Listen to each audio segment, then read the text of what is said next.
Welcome to Rewind-A-Dynamite. It is John Pollock and Wai Ting here with you on a Wednesday night coming out of a very hot edition of Dynamite taking place from the Kia Forum in Inglewood, California. That is correct, yeah. Very hot. That's how I would describe today's show. It flew right by.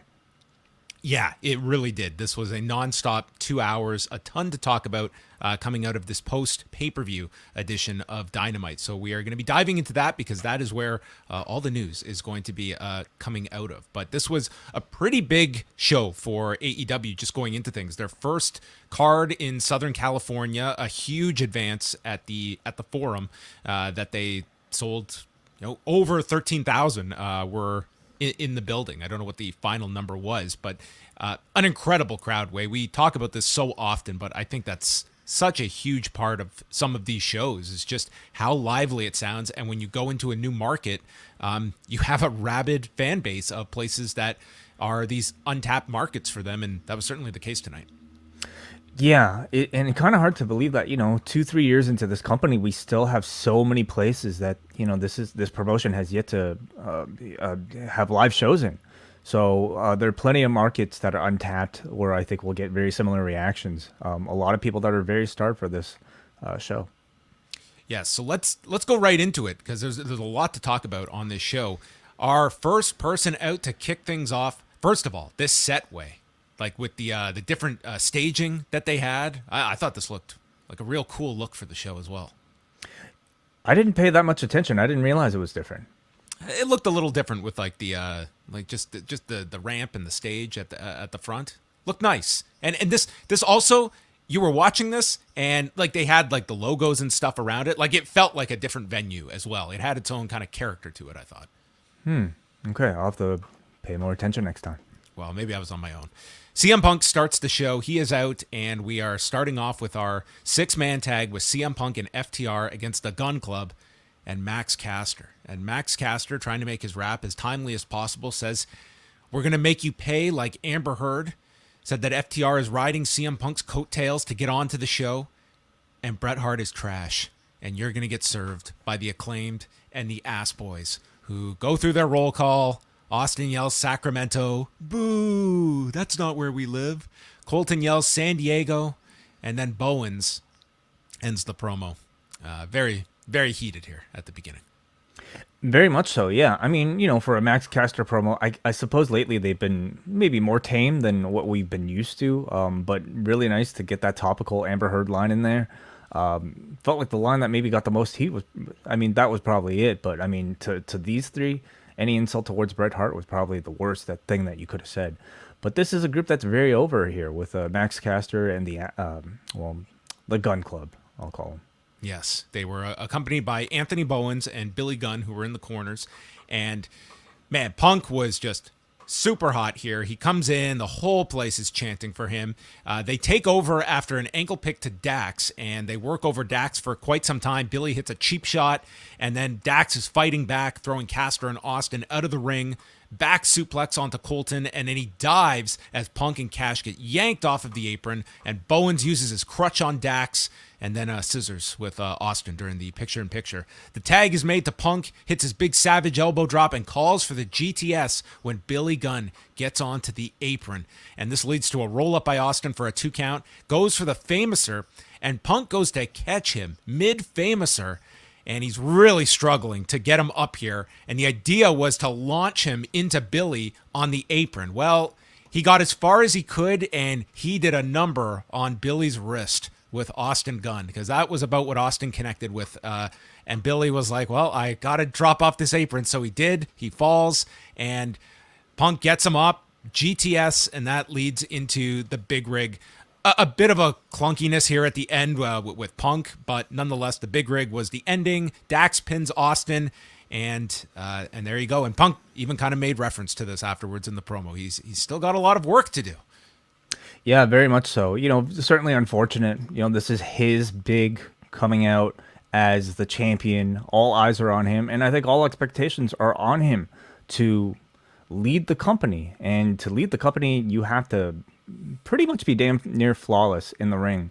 And this was a performance, unfortunately, that was far from it. Had a bit of a slip off the hot tag at the beginning, and then not a very good looking set of moves towards the end too. So a rough first outing by Punk. And JR, saved by a hot crowd, but to me it did affect the match quality for me.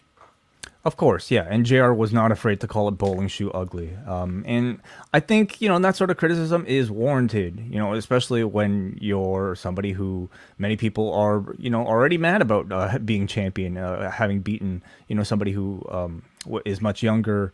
But I thought, even though like maybe the performance was definitely more on the B level, maybe even C level side from Punk, the promo afterwards was A level. He said the perfect thing you could have said in that type of situation. You could tell, like, as he was holding the microphone, he was taking some time to process how he was going to address the awkward moment of him, flubbing some of those moves.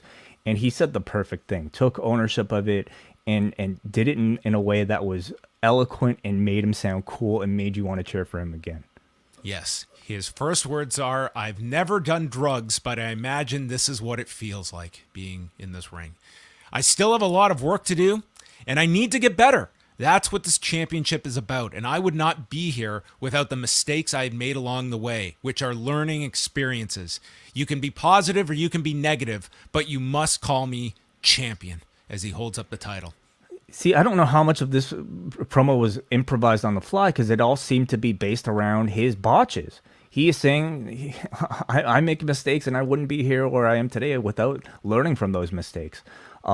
I mean, to me, that was the brilliance of this segment, was to see how he saved, again, the awkwardness of some of those moments at the end there.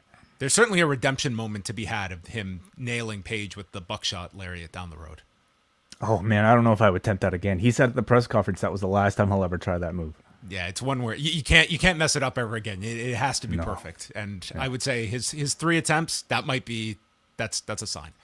Yeah. Dax takes over and says, "Well, those things that Punk hasn't done, I've done them all, and it does feel that good." And he thought this was hilarious. He says, "Pro wrestling means the world to me," and shouts out his wife and baby girl and says that those are the only 2 people that mean more to me than wrestling. And it does not sit well when you attack me and my partner on our stage, in reference to the recent Great-O-Khan, Jeff Cobb run-in, and pretty much just opens the gauntlet for anyone to come. And Punk says, "We've got a paper." He specifically called out Finlay. Yes, he apologized. Who never showed up and did not seem to be connected to him in any way by the end of the show. No.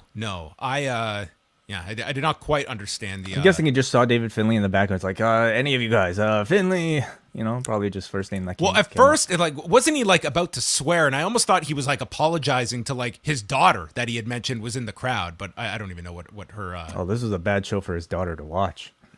This was really setting the table for this mixer after, and seeing what will these executives, they gave them the gamut of what is AEW. I was expecting Nick Gage to show up at some point. It's true, they didn't really tone this thing down at all. Oh, you had blood, you had the dude licking blood, and all Renee drops. Paquette's favorite part of Jon Moxley's repertoire, the licking of the blood. We had tons of swear. We had the AEW experience tonight. This was an authentic AEW show from all angles.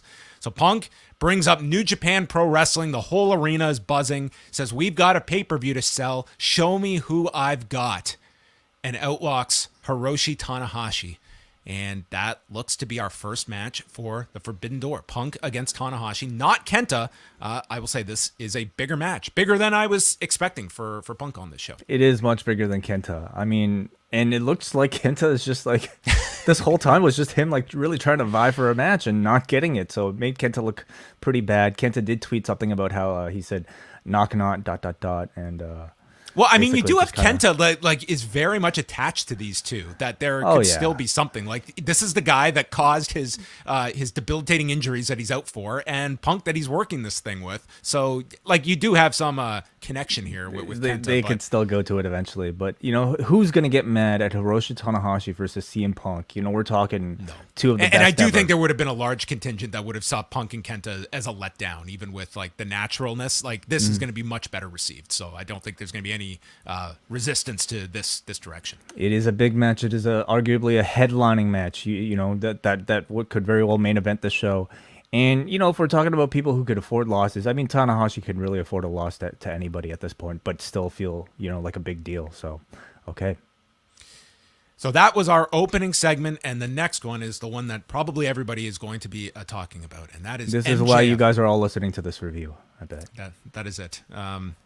They don't want to get my immediate thoughts about Johnny Elite.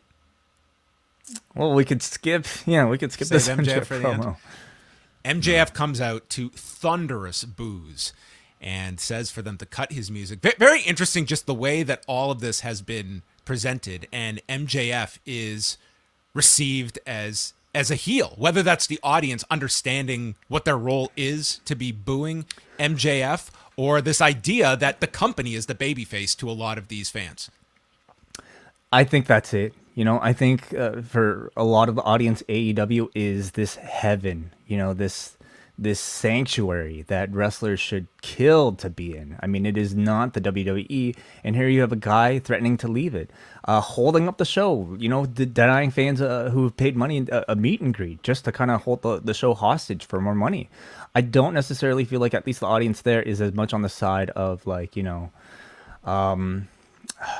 pay whatever a talent demands as maybe it might seem online.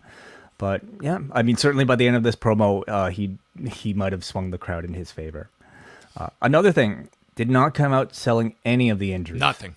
Nothing. The man, last time we saw, his eyes needed oxygen. Okay, that's how injured he was. He had an oxygen mask on his eyes, stretchered out, and came out feeling no effects or showing no effects. He could have tied it in. He's like, my eyes have been awakened now to what this place really is. I have 2020 vision, and I'm going to have 2024 vision for the next 18 months till this contract's up. That's it. Yeah. It's just medicine has discovered a new way of recovery here. Oxygen mask for everyone that's just saying like this is totally negating the Wardlow program and the stretcher job. He did say the first words, "I'm in a lot of pain from Sunday," and then he moved on to this 10-minute soliloquy. So the crowd cheers actually when he says that he's in a lot of pain.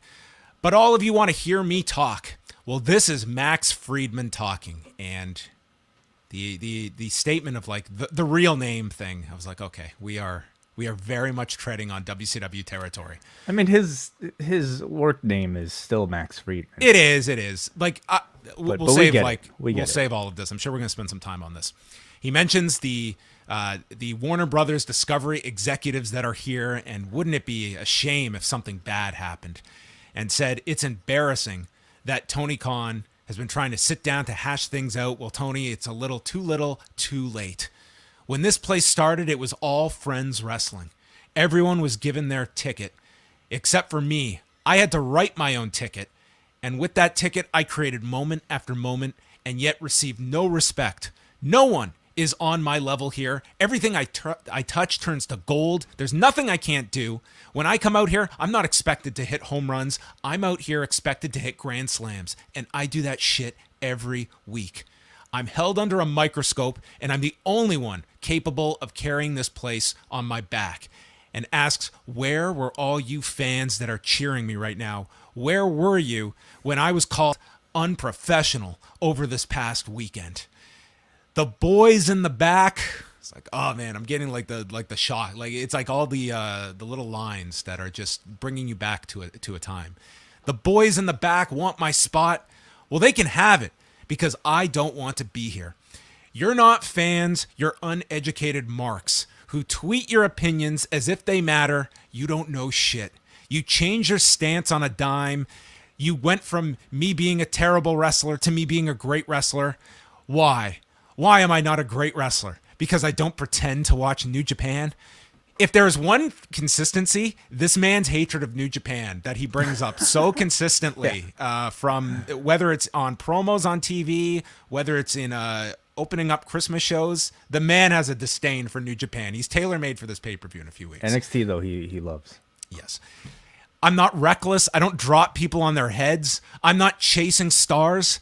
I'm the best. I'm the best in the world and the only one that makes you feel. And I don't have to do a bunch of bullshit to get you there. You people take me for granted, but it's the big man in the back too who takes me for granted.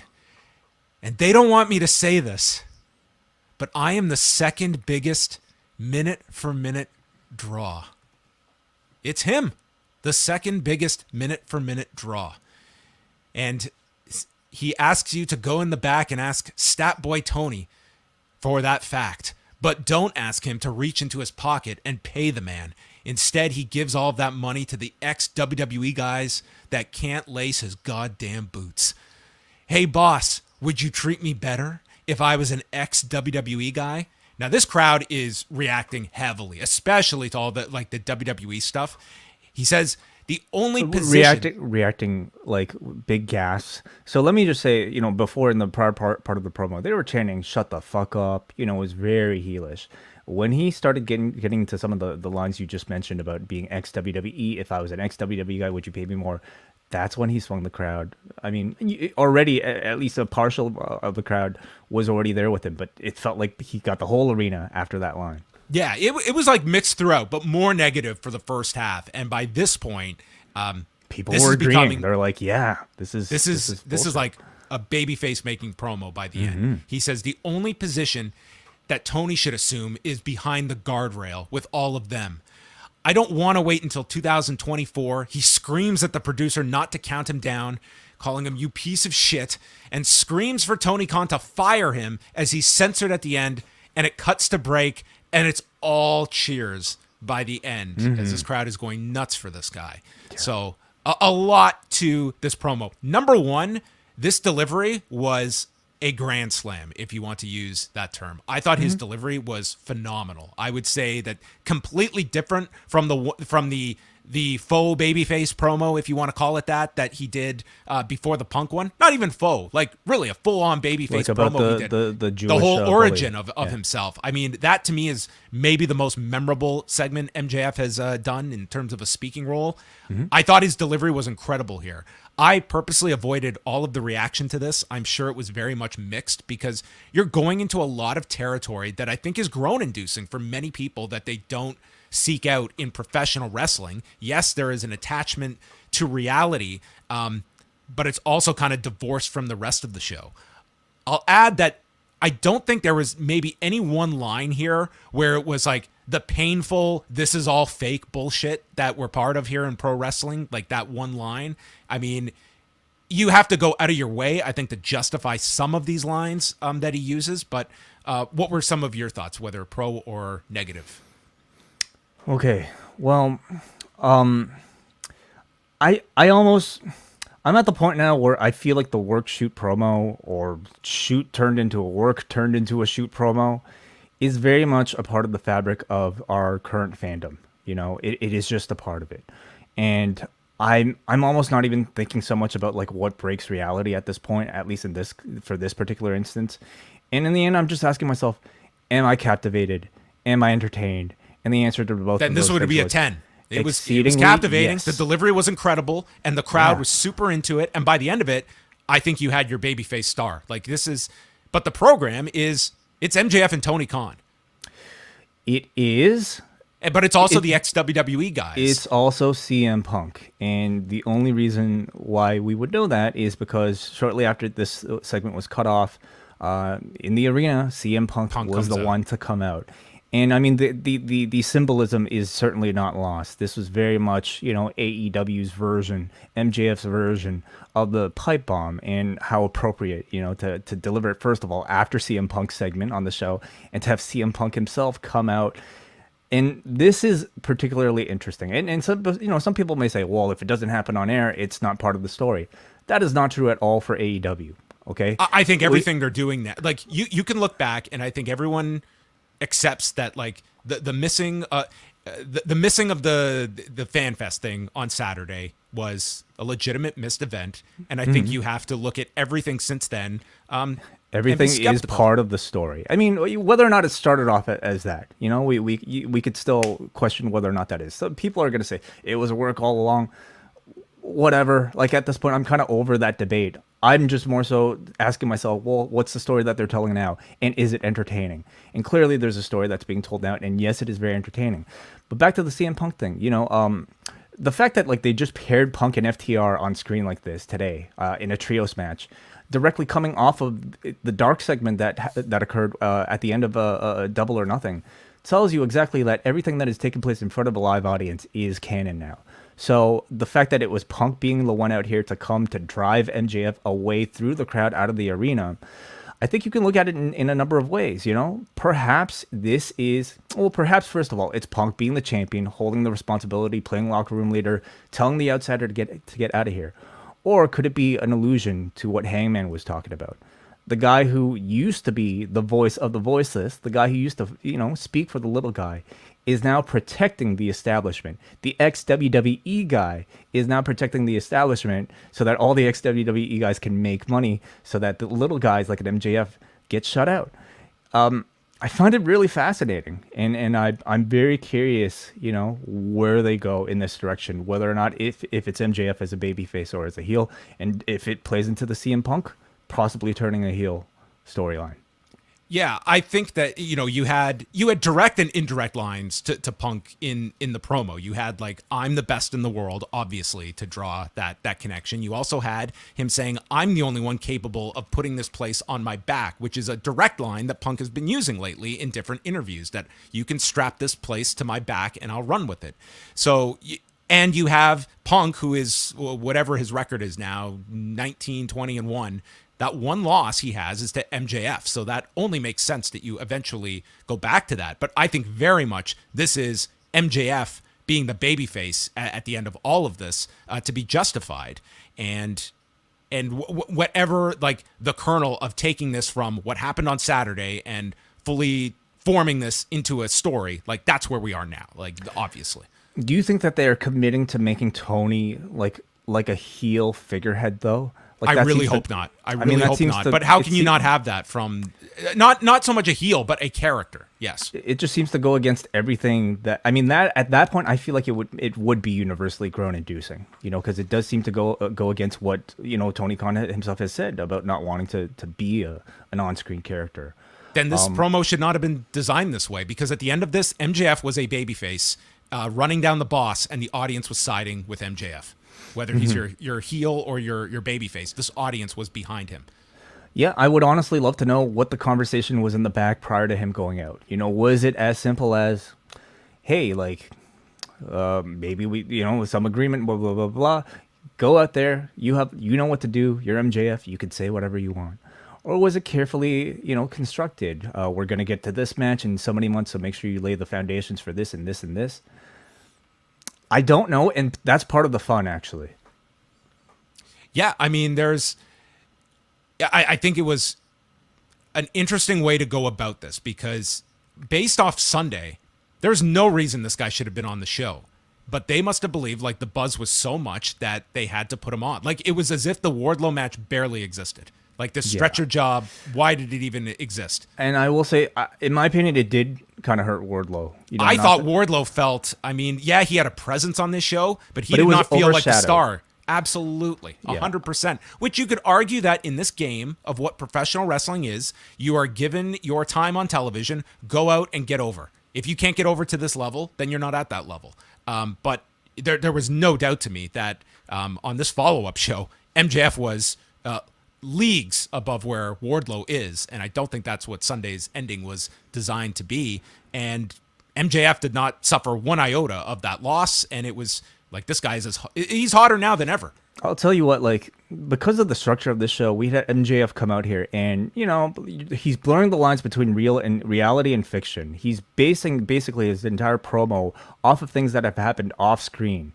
Only on the internet, only on Twitter, only on podcasts, only in dirt sheets, basically. So he's cutting what feels like is a real promo. And then you have Wardlow coming out here, hot as hell coming off a Sunday, but we know he's playing a character when he comes out. He feels like just, a fabricated, manufactured creation. And that's hard to go up against, when your opponent from Sunday is doing a real, quote unquote, story. You're also playing with like keeping your talent in the dark, and that is historically a rocky road to go down, where you have your locker room that is not sure what is going on and where things are going with all of this. That I just, historically, this kind of stuff, it's like this obsession with fooling your audience. And yes, there is going to be a certain captivation to it. But there's also, I think sometimes, trying to outthink yourselves. And it gets to a territory that you're playing to a much smaller percentage than you realize. But tonight, sure. I mean, you had like this arena was going crazy for him, but I think a lot of that was, when you bring up WWE, you're going to get a reaction. When you have someone as captivating as an MJF delivering such a spirited, I don't care what he's saying, it was an unbelievable promo that he delivered here, and people can, it helps that it's based in reality, or people constructing whatever this reality is. But it's also like these stories are sometimes very, very difficult to play out because it just does not fit with the rest of the program. And your audience is like, not every fan is following like every single site and report that is out there, but you would assume a very healthy percentage of this crowd is. It's I think something very unique to see in 2022. Okay, because we've been through Brian Pillman, we've been through Montreal, we've been through the Punk and the pipe bomb. I feel like it's that much harder to mix reality and fiction these days, and not have it, not have an audience maybe somewhat groan in revolt. Or not to suffer some, in some way you will suffer some consequences, whether it be in pissing off your audience or pissing off your locker room and being kept in the dark for something like this. Is at the level now that they're going to have to work at to make sure that nothing leaks out there, to work the locker room. In some ways, someone's going to get pissed off, but tonight it was just completely captivating, completely entertaining. So we can at least say that much. It was a great segment. So logically, I mean, you also have to have a reason for this guy to ever appear on your show again after this type of a segment. Yeah. Well, yeah. I mean, he's Wardlow now. He's under contract to Tony Khan. He's trying to fight out of the contract. So, I mean, the only way this guy becomes a character on television and has a presence, like, it forces Tony Khan to be a character. Well, at least behind the scenes, right? I mean, like MJF alluded to, he is the second biggest minute-by-minute ratings draw in this company, and it would make sense why the boss would want to put him out there. Maybe he'll put him out there in difficult matches. Again, it gets really tricky at this point. Maybe it was a glimpse into the future at the press conference on Saturday that Punk's hype man is going to be Tony Khan. Maybe that's a tandem, and Tony Khan will be cutting eye-bulging, crazy, nerdy promos against everybody. I don't know. And then maybe press conferences. I think we should get more press conferences. Yeah, it's I would say captivating promo, but I can also understand a lot of people like groaning at overall like the direction of this, not so much in an indictment of the segment itself, because I did think MJF was terrific in the segment, but the overall direction of going this way, a lot of people are not going to enjoy this kind of thing because I think they've seen it fail many times and you lived through this in WCW where it was assuming an audience that was hardly watching pro wrestling for this kind of stuff, and it just blurs the lines of everything else on your show that feels fake in comparison to something that, hey, this is real because we're talking with real names, and it walks that line. It's very difficult. Right, that makes what will be difficult. But I will say, there are way more internet dirt sheet reading fans, quote unquote dirt sheet reading fans, podcast listening fans, message board reading fans of this particular product than there ever was for a WCW or really any other, mainstream product in history. So, I mean, the reaction tonight, everybody knew every single word that this guy was saying. If he continues to cut these electrifying promos and as long as we get to see the man perform, I think the audience will accept a lot, you know. And these are very smart people who have been through all of that, and we know like Tony Khan is a man who's learned a lot from history. I mean, MJF himself has studied every single thing. So I have a feeling like, again, this is all under the guise that this is the story that they're going with now. I have a feeling that they're gonna make sure everything it works. At least I hope they will. There is certainly that that aspect to things that I don't think you do have people that I think would very much understand why WCW was plagued by this kind of stuff in 2000 and learning from that as well. But I think overall that this angle will be a true test of Tony Khan as a booker and how deep into the weeds you are. Like, it's great that he is this hardcore of a fan, but at the same time, it's like you're appealing to people that there's a very small percentage of people that are as diehard of a fan as Tony Khan is as well, and separating that. So you know, this is the talk. This has been the talk of the wrestling world for the past week. I mean, it's certainly taken over the Sasha Banks Naomi stuff, and the difference being now in this case, the disgruntled talent is coming back to play a character on the TV. And it seems like the show is actively using all the buzz of the drama that has taken place on the internet, and potentially in real life. Again, at this point, whatever, who cares? And directing it into the product for storyline.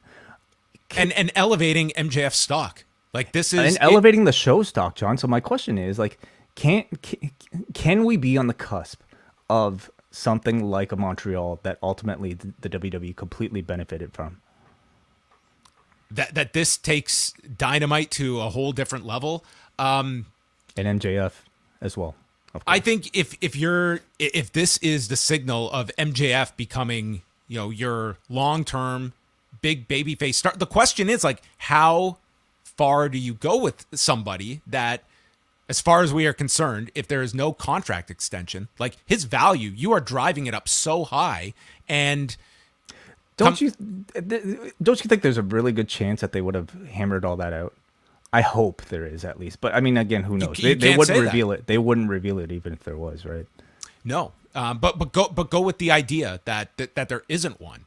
Like, that is a gamble you are taking, and that is great if you are the talent in question that is approaching free agency.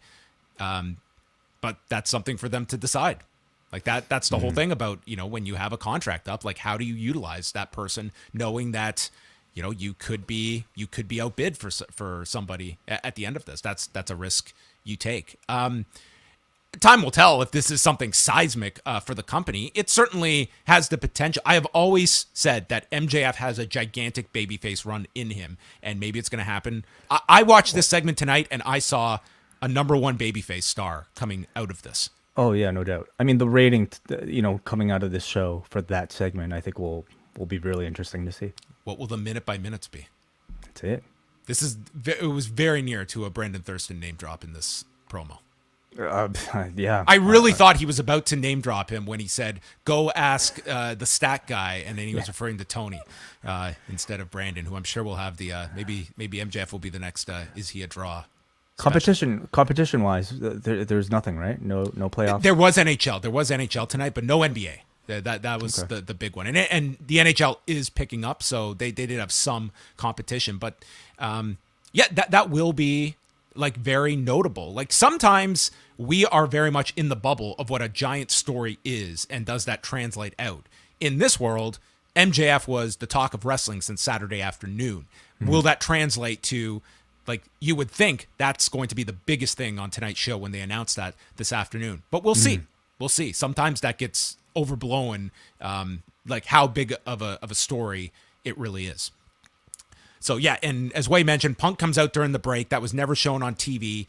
And I didn't look at their Twitter, but I'd seen people saying that, like, they had been taking down the video of MJF and stuff like that. So really? That's great. Yeah, go the extra mile. That's awesome.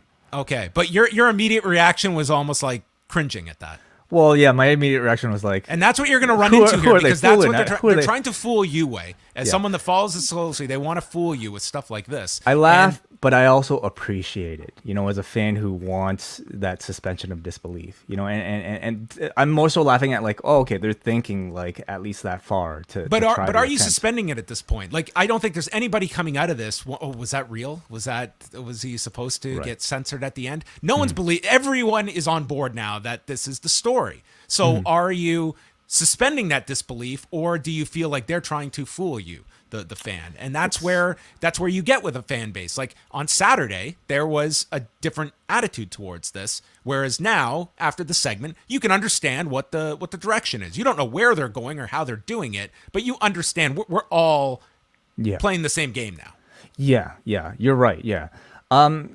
Again, as wrestling fans, I think we expect a whole lot. We expect unpredictability. We love, when stuff feels real, yet when you try to be real and we catch you, we get pissed off. So I have a feeling maybe they're just kind of figuring it out themselves. I don't exactly know, because like that's what makes it so interesting. In 2022, to try something like this is very different. Now, here's the other thing. Like, does it require further? Do you think we get further leaks of information, for instance, from like an MJF camp, and what is that going to be met with in terms of a response and reaction in the news cycle? I don't know. I would be greatly taking anything with a grain of salt that you see, and I think that there's plenty of reporters that would be very much on guard with something like that. And you're not just going to go off of like one thing like that either. So MJF leaves through the crowd, and then we come back, and it's Johnny Elite. What a segue. We go from the guy anti anything WWE to the drip guy. Well, here's the thing. Like, I don't think the symbolism was lost on me to have, MJF cut that promo against being anti WWE guys and just following the matchup with two ex WWE guys in what felt to me like a match you could have had, right off of SmackDown from 2-3 years ago. Although I don't know if these two were ever on the same brand together. Well, the mystery man, Johnny Elite, has signed an open contract to face anyone, and we go to a shadowy figure who emerges, and it is Miro. And he says, "My God, it's been a long time. Everything you've put me through made me closer to you. I am here to help my fellow man.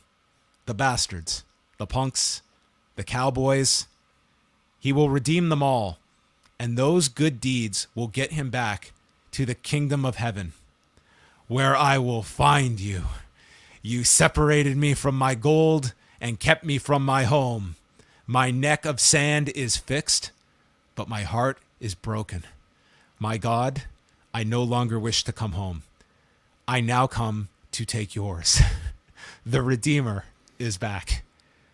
I know everyone's going to applaud this MJF promo, but dude, I thought Miro was fucking fantastic. I love this. I just thought this was the best. He is no longer trying to compromise and be in the good graces of God. No, I am going to destroy you, and I'm taking heaven from you. Yeah, I mean, forget MJF versus Tony Khan. I mean, it's Miro versus God. You think Tony Khan has signed God? It's been a while since he's. I mean, he would probably be on a per date deal. He likes to work. God is all elite. Is he? Yes. Maybe. He works limited dates. Four Sundays a month. Yeah. I'm with you. I thought Miro sounded awesome. When I say, it felt like two ex-WWE guys, I mean, the one thing that Miro has going for him is that he feels completely like, I don't even think of Rusev with this guy. Yeah.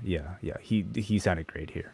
I thought this promo was just tremendous. He enters the ring. If you notice this, he stands on the turnbuckle and just eyes up to the sky, like with such disgust.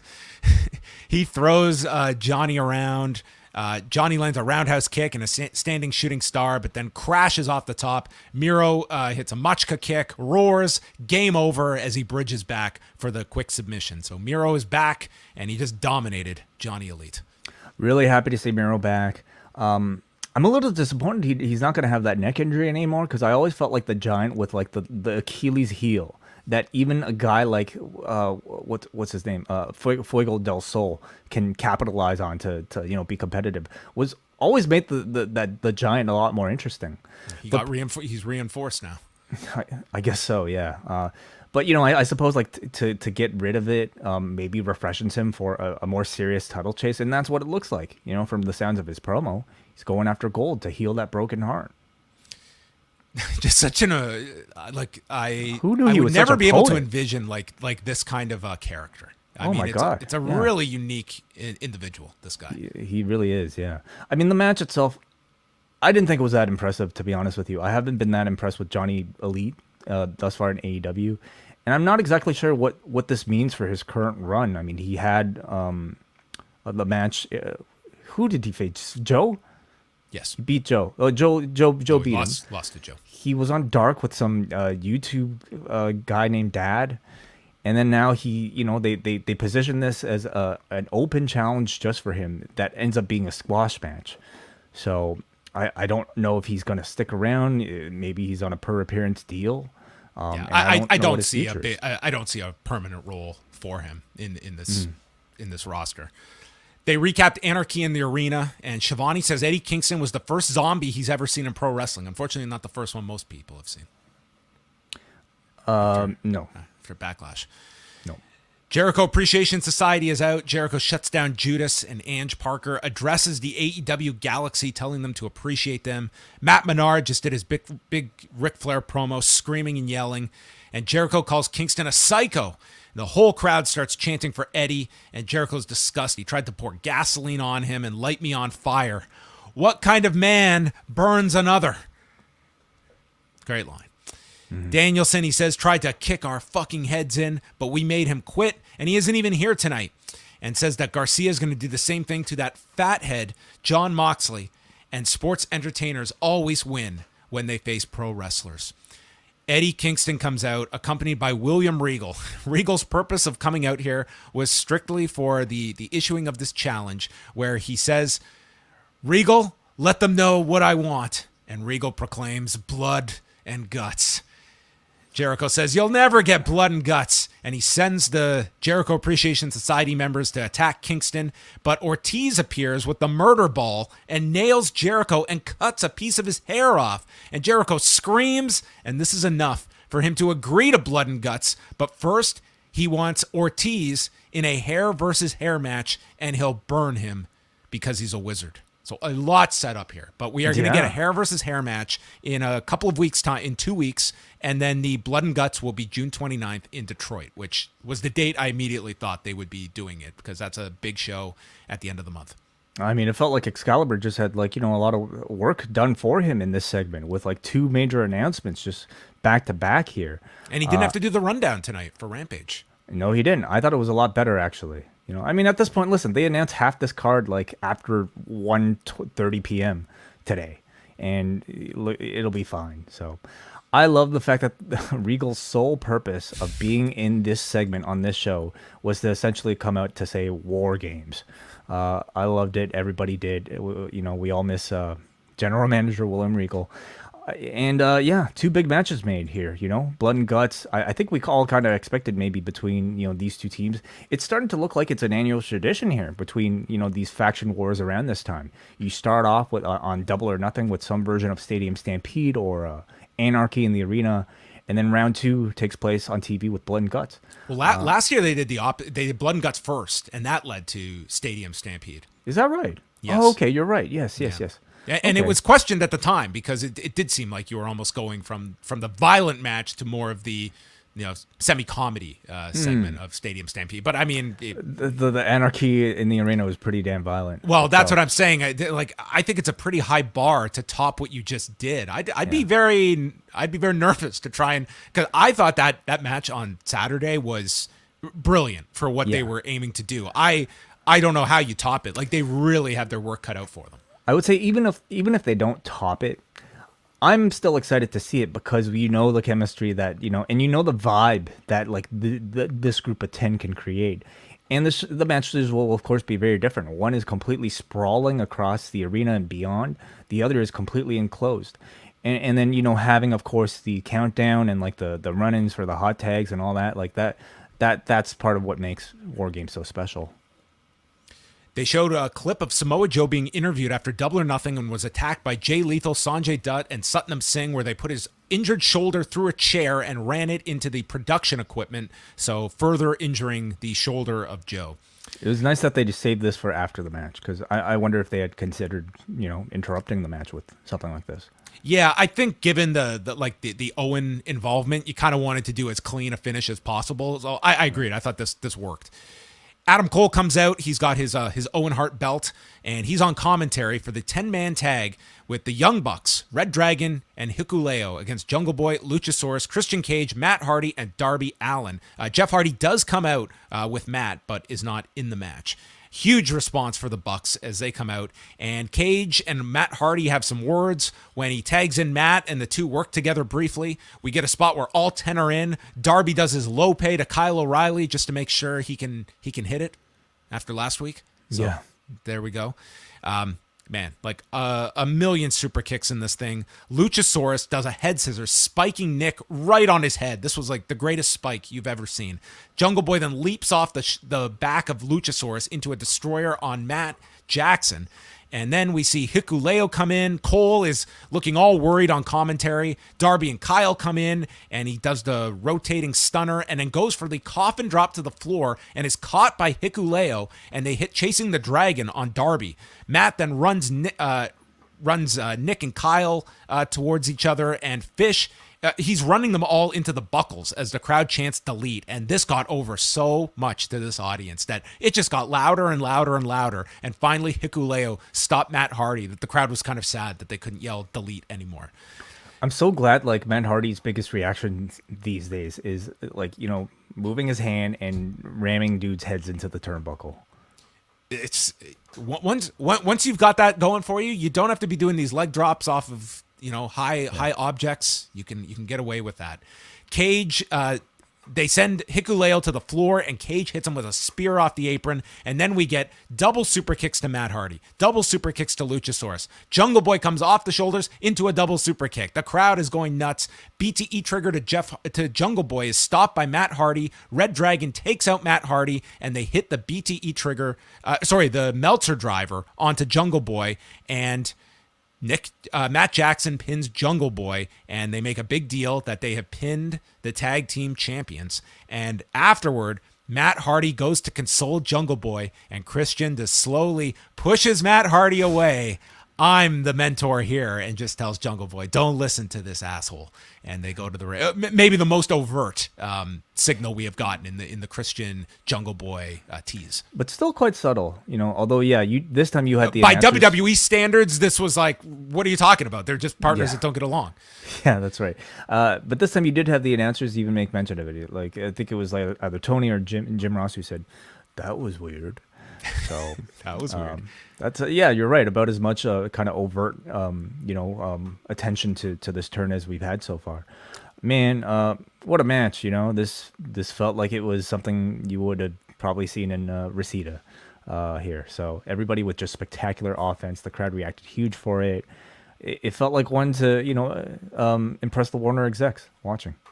Yes, I'm sure they came away big fans. I thought they were just going to fast track the Bucks to tag title match on Friday for Rampage, but they are going to do the Bucks against the Lucha Brothers, which is not a bad consolation if you're going to that show in Ontario, California. Do they have another special coming up, like a champion? What do they call those? Well, they're setting up that June 15th show. They're billing as Road Rager, so that's kind of a Wednesday special. So I would imagine the Bucks challenging the Jurassic Express at some point this month. You would think, like this finish, clearly indicates that. Lexi Nair's with Keith Lee and Swerve. They're with a bunch of Swerve's guys. This one guy who works with Marvel. Another made him a jacket. Yeah. It's like I'm in California. I don't know if I need the jacket. Thank you. I mean, some of these are pretty much lost on me, but I'm sure they're important people in many other circles. It just kind of felt like maybe Swerve's way of getting some friends on TV, and I don't know, playing off of that rapper gimmick. One of my guys recently got me a custom made jacket. I could be wearing this here. This is whoa! Look at is this. that a Robert Pearson? Is this a oh real? Oh my god! It's a real digital. Yeah. Wow, you got a Robert Pearson? Yeah. Whoa. You know, Those things are pretty hot on the streets. hottest week of the year. I need a hoodie, so there we go. That's it. There we go. We're just like Yes. Swerve. Shout out to Robert Pearson. Giving podcasters belts, hoodies. He's the hookup. I don't think the man sleeps. He's just everywhere. Shivani brings out Athena, who just pretty much outlines her purpose. She is here to break Jade Cargill's streak. So the baddies come out, including Stokely Hathaway. Jade announces, "I'm that bitch. How dare you interrupt us at Double or Nothing?" And Stokely's role is as the publicist and calls Jade a queen, a goddess, and our TBS champion. And when asked for a title shot, Jade says, "Not today." And Kiera Hogan steps up to Athena, and she's backed up by Anna Jay and Chris Statlander, and they all just yell at one another until Stokely calls for security. They didn't even waste a TV segment in the back to explain this Mark Sterling thing. Like, he's just gone. He's done. Everybody. He's done. He's done. I thought they were going to do based on him. He was also like walking after getting destroyed in the match. And yeah, it just feels like, okay, it's a hard done on this. He is now going to do this Wardlow stuff. He's off. Stokely is now like no power struggle. No, hey, I have a contract with Jade. Who are you? No, nobody cares either. Is what I'm saying. It's like nobody wants to, like. Why are we going to spend 6 weeks when we can just get to the destination now? Exactly. Stokely Hathaway is like 100 times better of a fit for this group. And Mark Sterling did a great job too. Mark Sterling continues to do a great job. I thought he was great in that buy-in match, like playing the role opposite Hook and Danhausen. Like, I thought he was really entertaining, and playing off Wardlow is like, he's good for that kind of a role. Right. Yeah. But for a group called the Baddies, I mean, really, it's honestly a match made in heaven. I almost wish we had more of it here. But, like, leaving me wanting more, hearing from Stokely Hathaway, I don't think is a bad thing at all. I thought Athena sounded really good. Yeah, I thought it was a little rushed, but, I mean, you got the gist of where they're going and didn't need a whole lot more time for this either. I think it's nice that it feels like we finally have a, second significant feud in the women's division that can take place on Dynamite. This isn't just a feud and program that's crammed on Rampage or, on Dark or something. Like, Athena brings a good level of star power. I think Stokely Hathaway in combination with Jade, like, elevates that group, like, really, to among the higher factions in this company. I think after that video got out, you could do some some stand-up sets with Stokely Hathaway, just like running down people on the roster. Yeah, absolutely. Talk about the witness protection program of NXT UK. Here's the thing, though, is like who in the women's division can go toe to toe with him, though?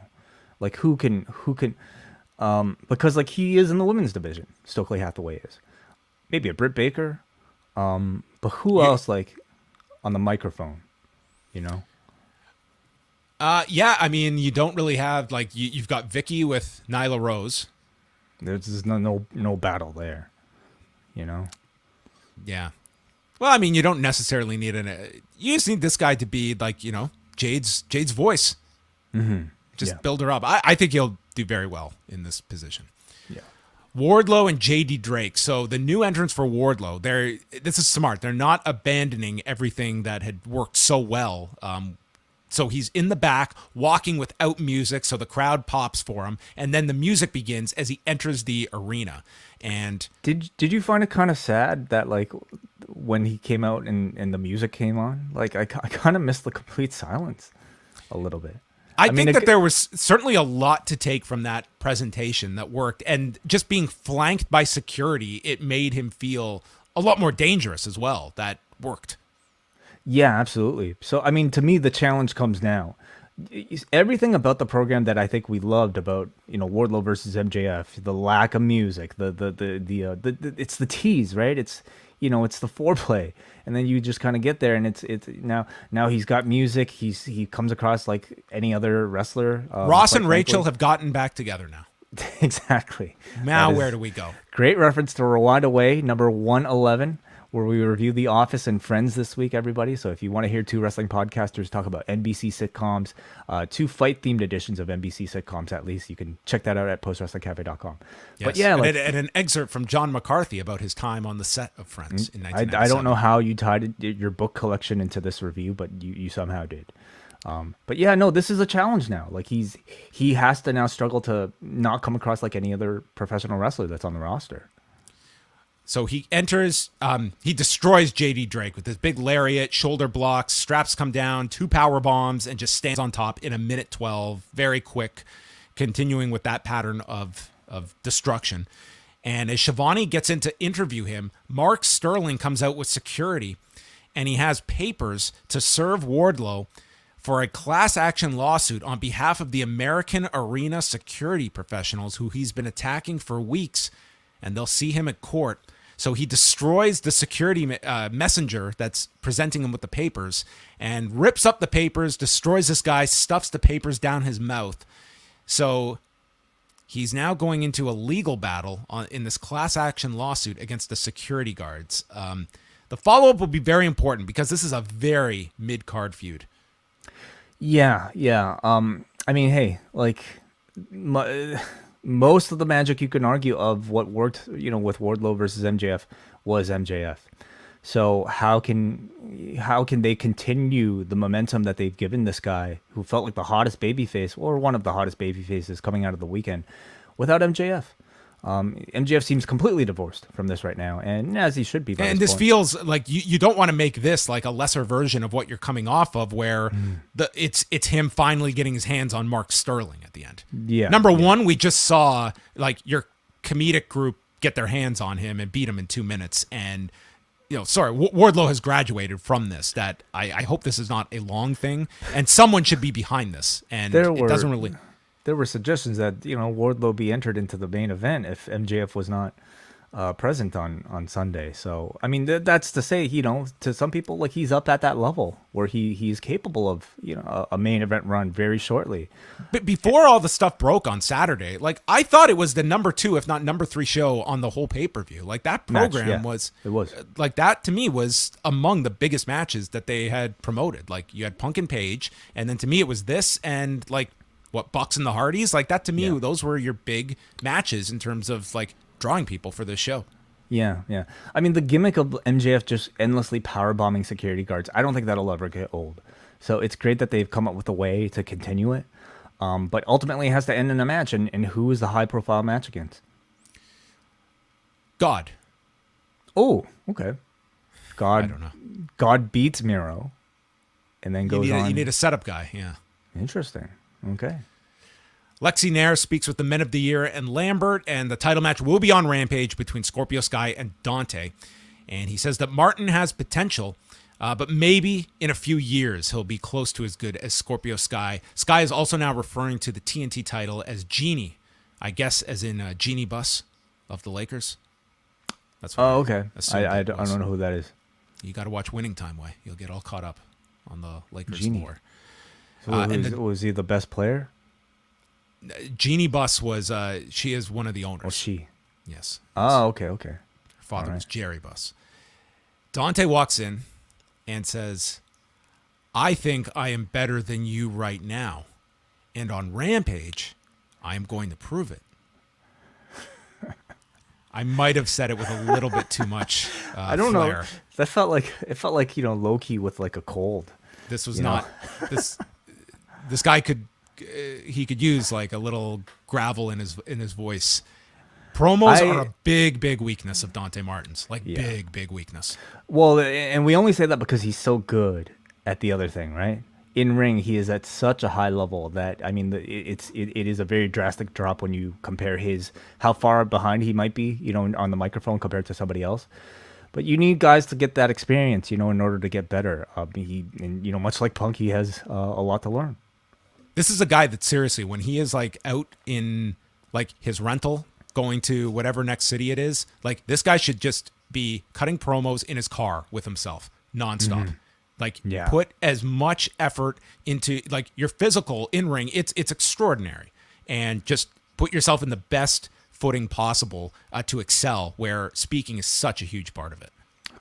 And he's young. Agree. He's young. It's like you are not going to be a natural promo. Like, some people, it comes naturally to. Others, it takes a long way to go. But it's an area of your game that you can obviously see as a weakness, and it's just something you have to get more comfortable with. Britt Baker and Jamie Hayter versus Toni Storm and Ruby Soho. Baker's out with her Owen Championship. And this was a very physical match. I thought these are four of your more solid female talents in the company. So they get the advantage on Soho during the break after a swinging neck breaker off the apron.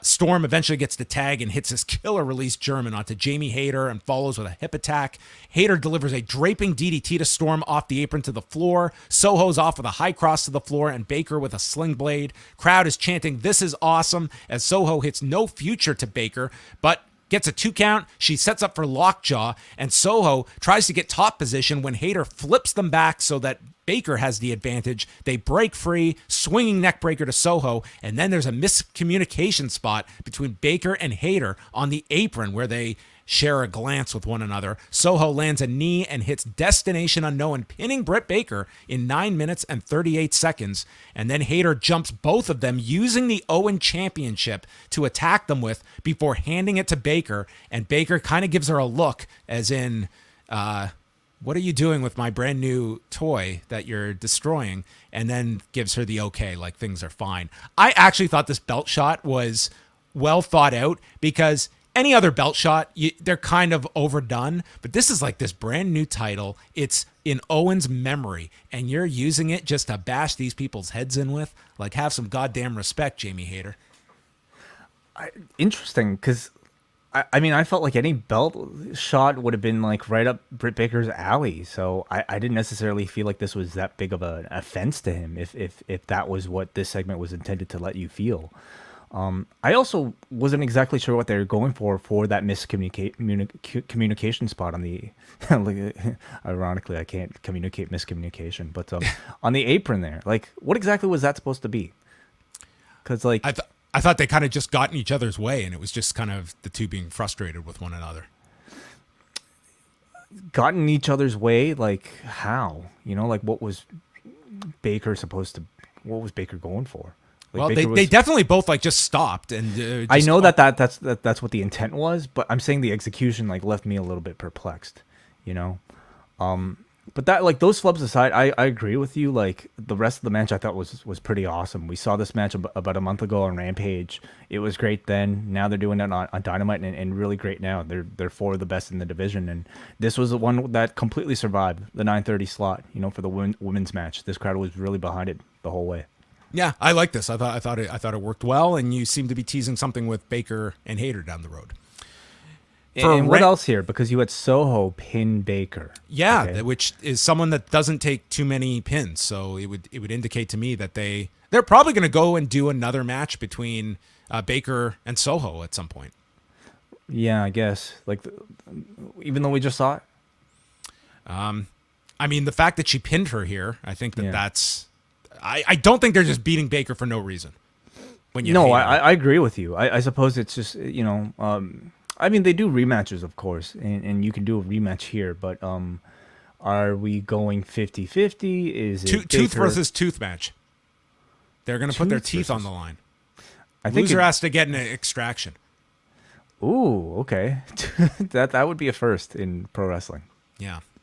We've seen eye for an eye matches. We've seen hair versus hair, of course. Teeth versus teeth. No. A K9-1-1 match. Very good. Very good. Okay. Danhausen can ref. We'll move on.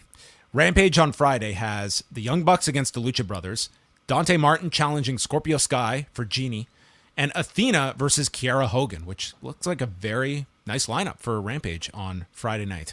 And then next Wednesday, Hangman Page returns to take on David Finlay.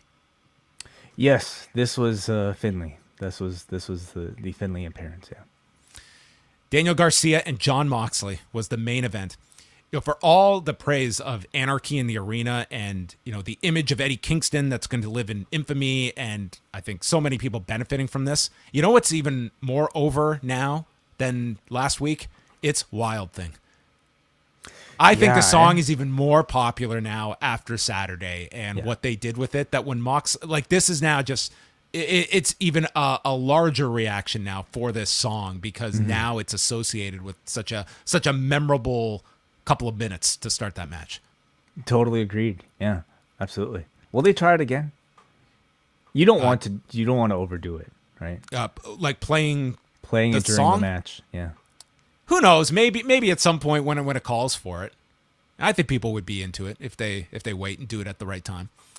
We had a few celebrities in the crowd. We saw Vince Vaughn, the Paige's trainer. That is correct. The William Regal of of Page universe. The Fighting with My Family universe. Yeah, yes, you're right. that's the movie, Fighting with My Family. And also how appropriate. We just reviewed a show with his swingers partner Jon Favreau as a UFC fighter. So That's right. Clearly, AEW trying to tie into this week's Rewind-A-Way number 111 at postwrestlingcafe.com. Obviously. And then they showed Macaulay Culkin, which William Regal, all he had in him was a 30-year-old, he's home alone reference. I'm sure Macaulay Culkin's never heard that joke. Yeah, nobody brings up Richie Rich or the Page Master. The Good Son.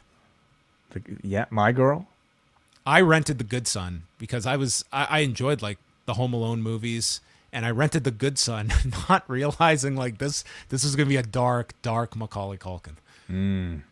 Okay. It's like trying to kill his family. I was like 9 when I watched this thing. Don't watch The Good Son. And don't watch his brother's movies either, I guess. Well, so Garcia starts off with some headbutts, and Regal brings up that Moxley's got 7 stitches in his head, and like on cue, his stitches just exploded as Regal stated this, and Moxley just bleeding all over the place from this wound being opened. And Garcia places his leg between the stairs and drop kicks it and goes to town working on Moxley's knee. Moxley is covered in blood.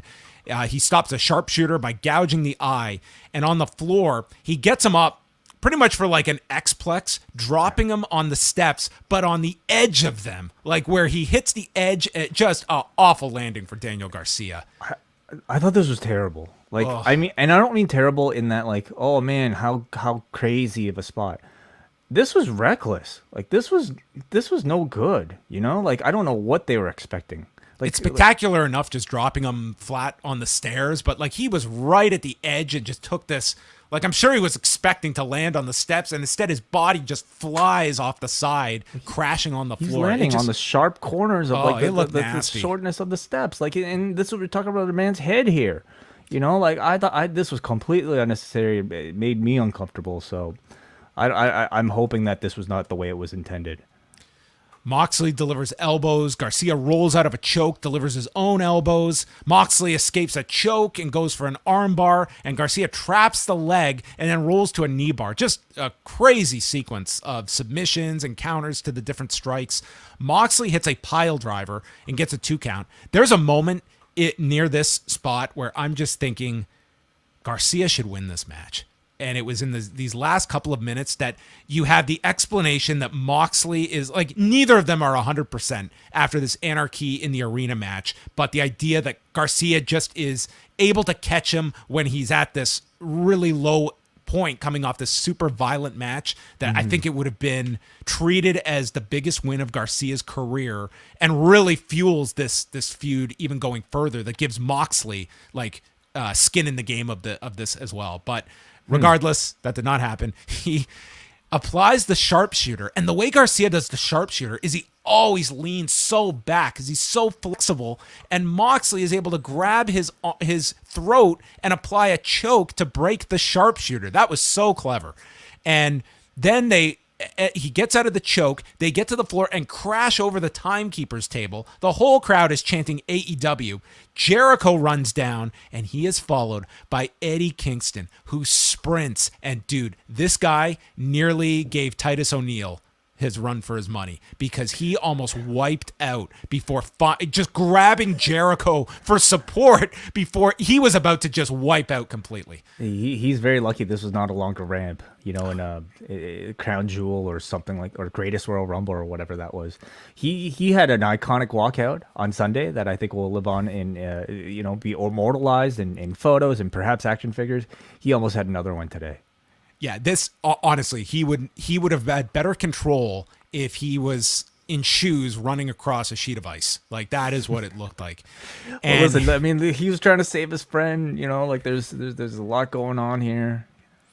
So he grabs Jericho, and in this whole exchange, Moxley is able to get the paradigm shift and wins this match in 11 minutes and 35 seconds.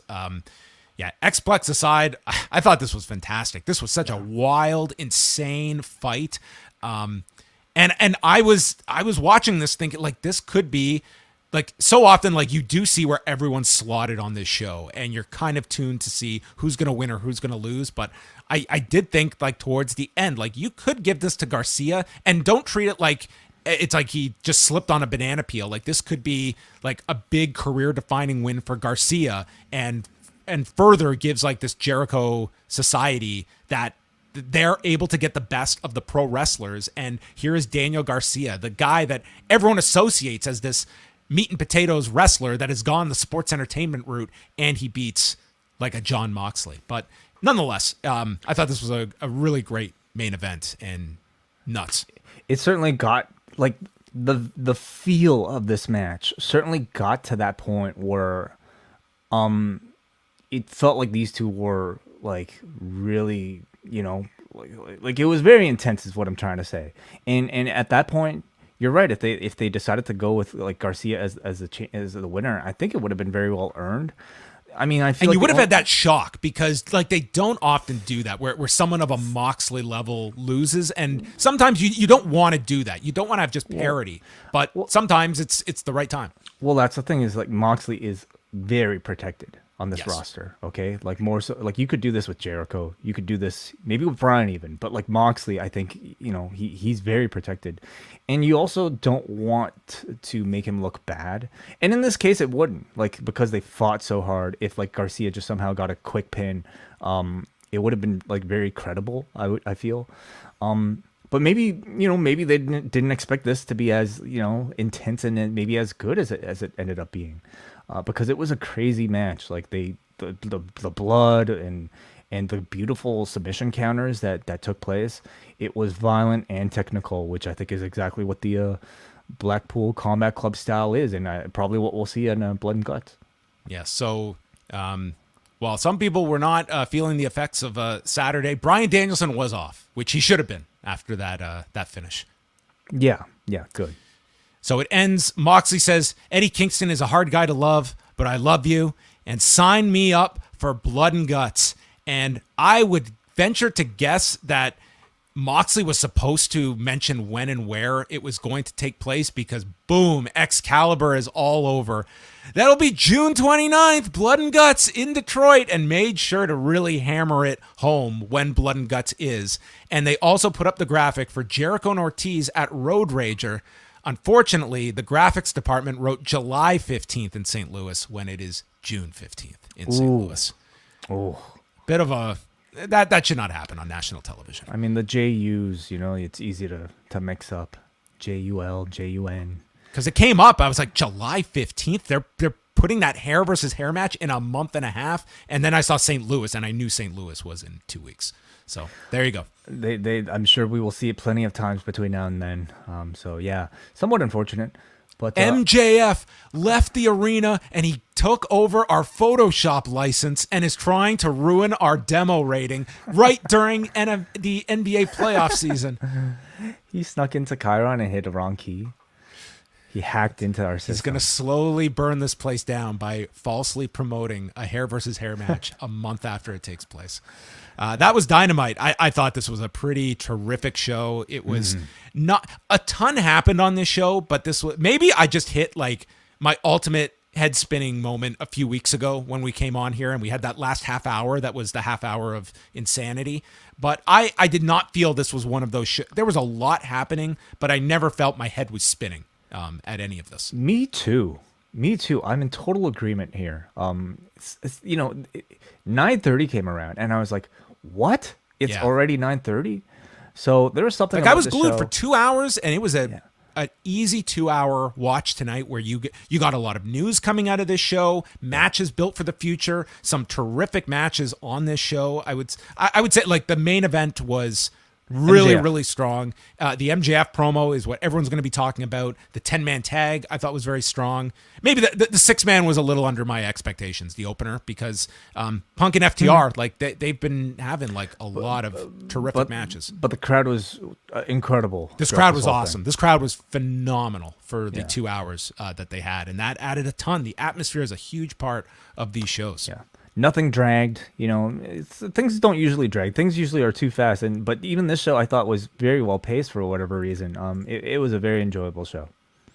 All right. Well, there you go. We have a bunch of feedback to Dynamite. Any super chats you want to address? Yes, we do. Yeah, we got a little super chat here. Thank you so much for your support, Matthew Radcliffe, who sends 349 New Zealand dollars. Thank you so much for that.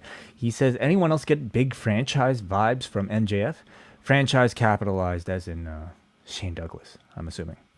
Yes, I guess some people will make that comparison. I think he's better, frankly, at this point.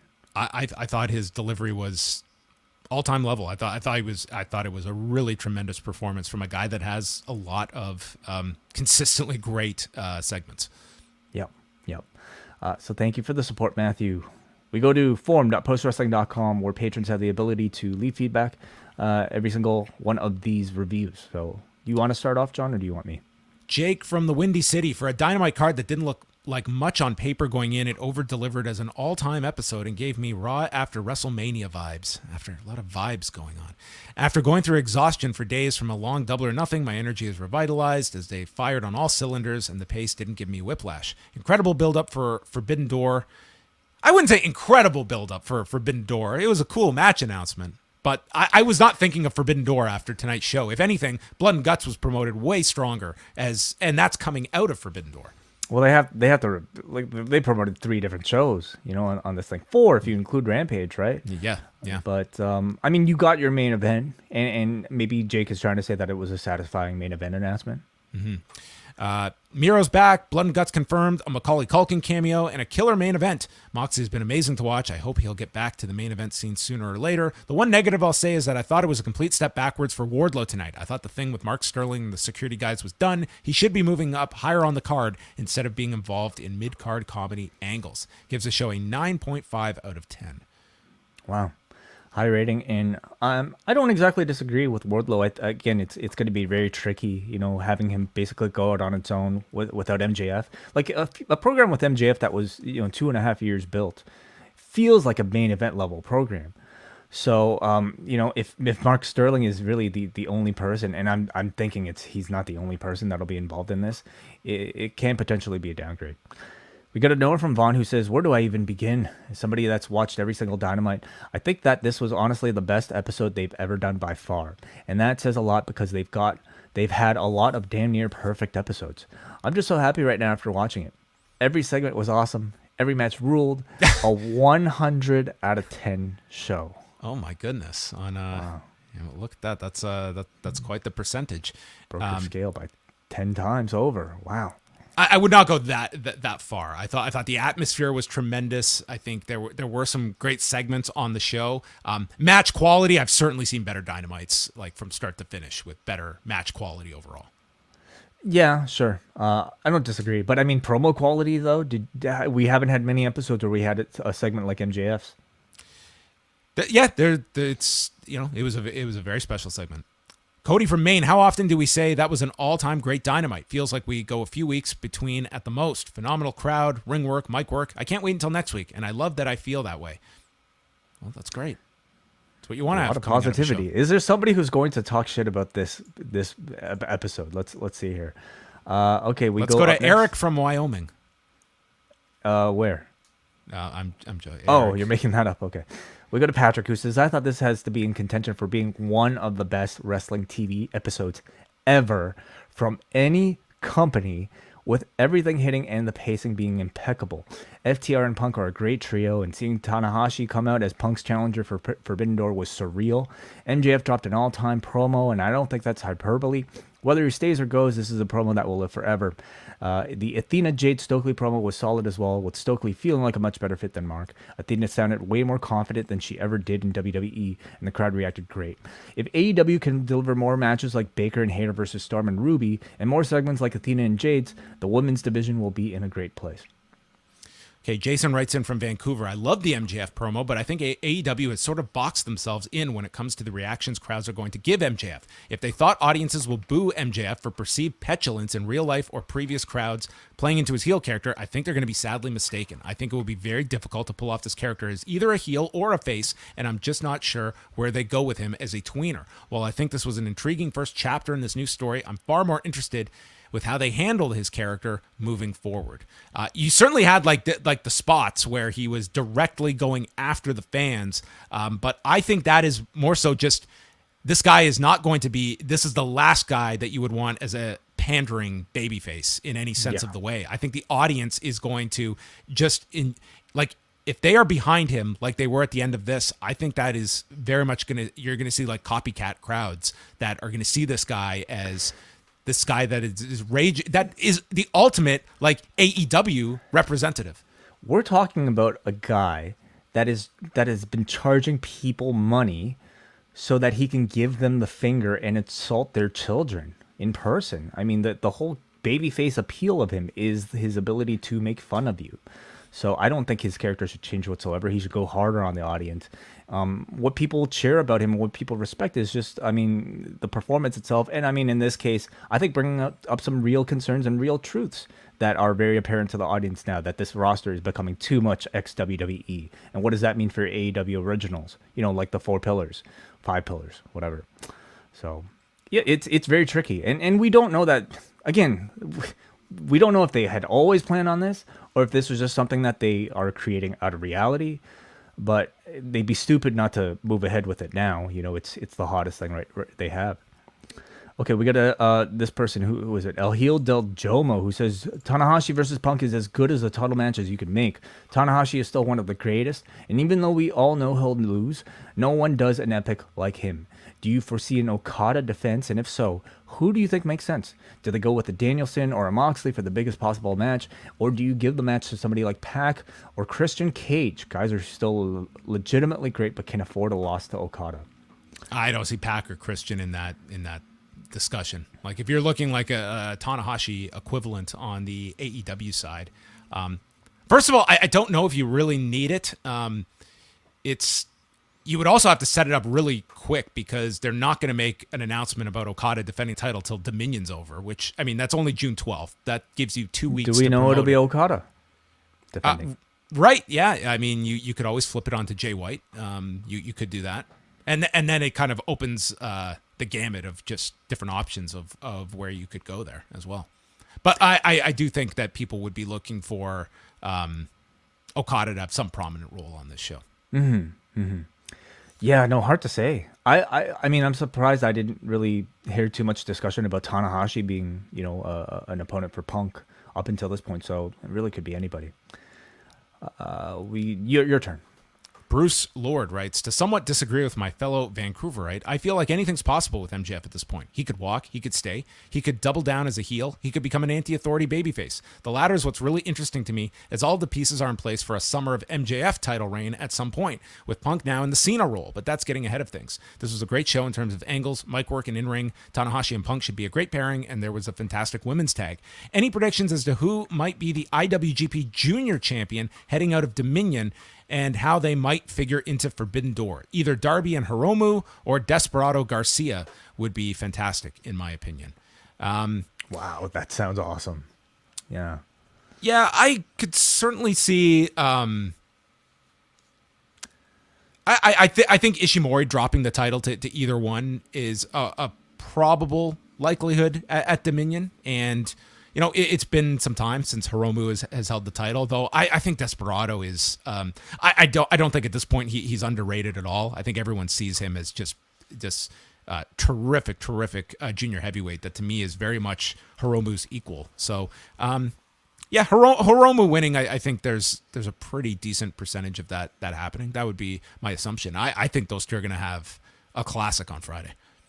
I'm more interested in that than the title match at Dominion.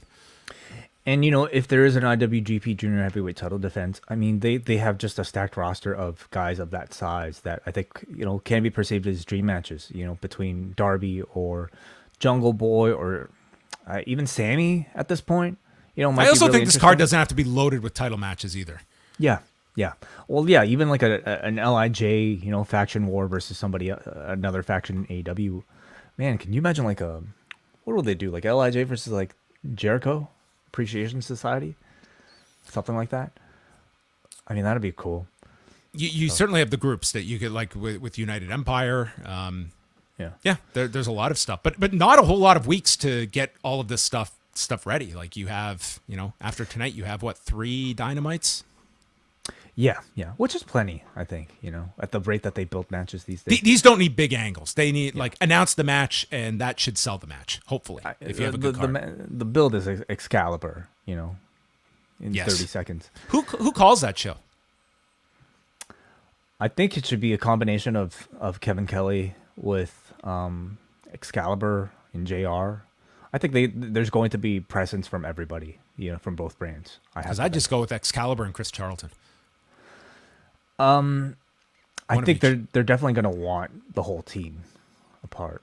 You're going to get a 5-man booth, throw Rocky there. Oh, I don't want a 5-man booth. I just think like both they're going to want equal representation, maybe switch back and forth. But yeah, that would be a great team, Excalibur and Charlton. We go to Robbie from London, Ontario, who says, "What a great show. It felt big, and it delivered not only for the shocker appearance from the Ace, but the pipe bomb type promo from MJF, the great reintroduction of Miro, great matches, and just lots of fun. I can't wait to see where this goes on Rampage, and who from New Japan Pro Wrestling shows up next. A 9 out of 10 show." Kate from Montreal. While I'm sure the MJF segment will be part of this show, the part of the show that's remembered most, it really says something that it didn't make everything else on the show feel insignificant. That's a great point.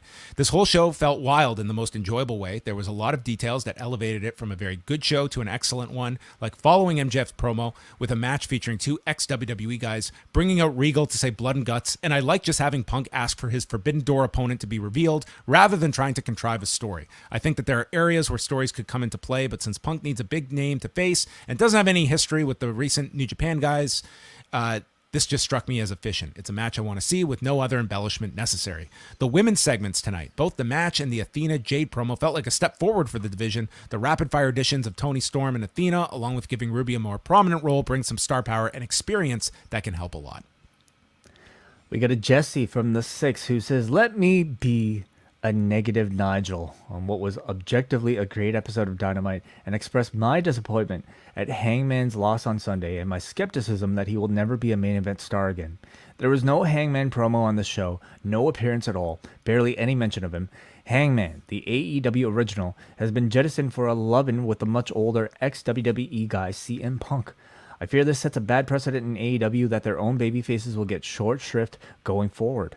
If Hangman is the guy again in 1 to 2 years' time, then we can agree my worries today are misplaced, but I am not hopeful. I'm glad Miro's back, though, and that I'll get to see Blood and Guts live in Detroit, so it's not all bad. Take care." I mean, that sentiment, Jesse, could very well be intentional. And if it's not intentional, then it's certainly one that you're not alone on. And, it's not necessarily just because Hangman is not on the show, but the idea... I think it was a positive he was off the show tonight. Yeah, why is that? Why cram that into this show? It's more impactful that here's the champion, how is he going to react? And we have to wait a week for that. That it should settle in, that this was a significant loss that he has to come back from, and you build that for a week rather than shoehorning it into tonight's show somewhere, that it would have been one of many different things. I think you will see, but I think just to write off Hangman Page, I don't get that sense. Maybe I'll be wrong, but I don't think we have that precedent of that happening here. Yeah, I certainly don't get that sense either. And I think honestly, you don't necessarily have to be a champion in order to have a significant role or even be considered the guy in this company. And not saying that, Hangman is going to be that right away, but I think we can all agree that, in my opinion, Hangman was the most interesting when he was chasing, when he was going after the championship, rather than, he was a great champion, had great matches, but I think character-wise, it seemed like there was less to do with him, less ideas, for stories than there was with him chasing. And I think you're just building sentiment by not having him on a show like this for the audience to want to see more of him, and rather than forgetting him, at least I hope. Okay, Muggin, Best Dynamite of the year. It could very well be. Strong wrestling from start to finish. The Friedman Khan dissension has a shit is real type of vibe. And when the scarf came off, the promo grabbed me. The Jericho Appreciation Society, Blackpool Combat Club feud getting capped off in Blood and Guts is the right call. Did anyone catch the error of Road Rage's date? Yes, went over that. No mention of Thunder Rosa is such an egregious oversight. I mean, there's another one, sure, yeah.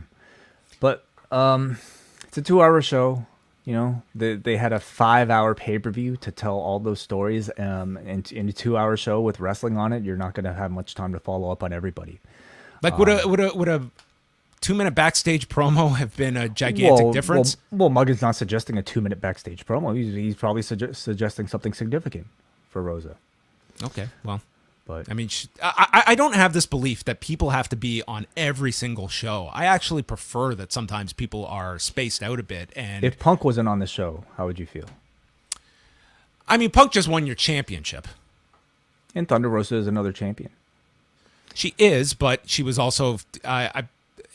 If you did not have Punk on this show, I don't think it's the worst thing in the world, but I think that would have been a mistake because he was arguably the biggest figure coming off of your pay-per-view. Thunder Rosa was not. Thunder Rosa was not among the top stories coming out of Saturday. Right. So again, I'm just maybe speaking for people like Muggin or people like Jesse, who to them maybe wanted to see Thunder Rosa treated as at least among the bigger stars. So what segment would you have cut tonight? That sizable segment. I'm agreeing with you, John. There's not enough space, right? And I think maybe they're choosing to hold certain people back as attractions for future shows. But yeah, like MJF had to, I would have held back MJF, like all things considered, if in an ideal world, honestly, like just to kind of let the Wardlow spotlight shine a little bit longer, to have him possibly kayfabe sell that injury a little bit longer, and then next week coming out here cutting that same promo would have just lit the crowd up just as much. But anyway, I don't even like, this was a great show, right? Yeah, that's what I'm just saying. Like we would sound, I think we always complain about like when there's so much thrown at you, and the cure to that is that yes, some people are going to be left off shows, and the MJF one, I understand that to a degree, but at the same time, the buzz was heavy now. And like, I can understand they wanted him on this week for like, look at Naomi and Sasha. Like, how big is that story today versus 2 weeks ago? Like, that's how fast things move. And you do want to kind of hit things when it's hottest. And MJF was hottest coming on tonight's show versus 3 weeks from now to sell a stretcher injury. Whatever. Sure. Yeah. Like, I mean, there's only so much time, right? And something had to give, and this week it might have been Thunder Rosa. Okay, well, last we go to Manny from Pacoima, who says, great show. It was amazing live.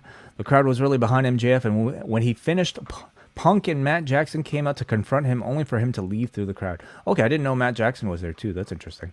Tanahashi was a great surprise, and the return of the Redeemer as well. Excited for Blood and Guts and the build to the Forbidden Door. All right. Okay.